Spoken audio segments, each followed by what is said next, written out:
अस्सलाम वालेकुम, मेरा नाम है वाजिद और इस वक्त आप देख रहे हैं inverter web D solution channel.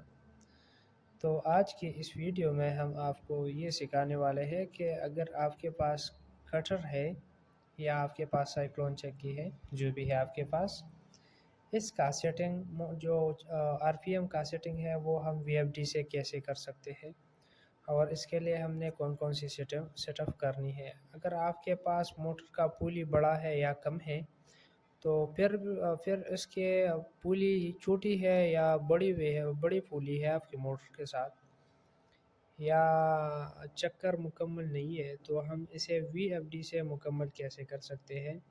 अगर या चक्कर ज़्यादा है, साइक्लोन आटे चक्की है, तो इसके लिए हम वीएफडी से आरपीएम कैसे कम कर सकते हैं। तो इसके लिए आज की इस वीडियो में हम आपको वीएफडी से इसे कैसे कम कर सकते हैं, तो इस पर बात करेंगे। तो चलते हैं वीएफडी की तरफ। तो इसके लिए हमने प्रोग्राम की बटन पर क्लिक करना है। प्रोग्राम की बटन पर क्लिक करने के बाद ये आपको अभी P0 नज़र आ रहा है, ये हमने P2 पे लेके जाना है। ठीक है, P2 पे लेके जाने के बाद एंटर पे जैसे क्लिक किया हमने, तो एंटर पे क्लिक करने के बाद हमें आना है आरपीएम की तरफ। ठीक है, तो आरपीएम को हमने आना है P203 की तरफ। P203 की तरफ आने के बाद एंटर पे क्लिक किया, अभी आपको ये नज़र आ रहा है आरपीएम। ठीक है, और ये आरपीएम अभी मेरा जो कटर है इस हिसाब से अब आप देख सकते हैं 1430 आरपीएम चल रहा है। अगर आपके पास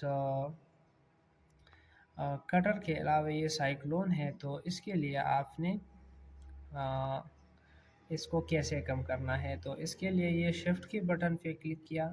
ठीक है, इस हिसाब से ये एरो आप देख, इस शिफ्ट की बटन से आप देख सकते हैं ये एरो का बटन आपको नज़र आ रहा है, इसके हिसाब से आप इसे कम कर सकते हैं साइक्लोन के लिए। ठीक है, अगर आपके पास पुली छोटी है और ये जो आरपीएम है वो कम आ रहा है, तो आपने इसे यहाँ से बढ़ाना है। ठीक है, 1400 से 1500 करना है, फिर देखना है। ठीक है, आटे का क्वालिटी देखना है, इसके बाद आपने सेट करना है। या अगर आपके पास साइक्लोन है तो आपने अगर कम करना है तो जो भी जितना भी कम करना है उस हिसाब से आपने कम करने के बाद आने के बाद डेटा पे क्लिक करना है। जैसा भी आप डेटा पे क्लिक करोगे, अगर आरपीएम को कम करना है तो कम हो जाएगा, अगर बढ़ाना है तो ये बढ़ जाएगा। ठीक है, तो ये एक सिंपल सी आसान सा तरीका है। इसी तरह इन्फॉर्मेटिव वीडियो देखने के लिए हमारा चैनल ज़रूर सब्सक्राइब करें। अल्लाह हाफिज़।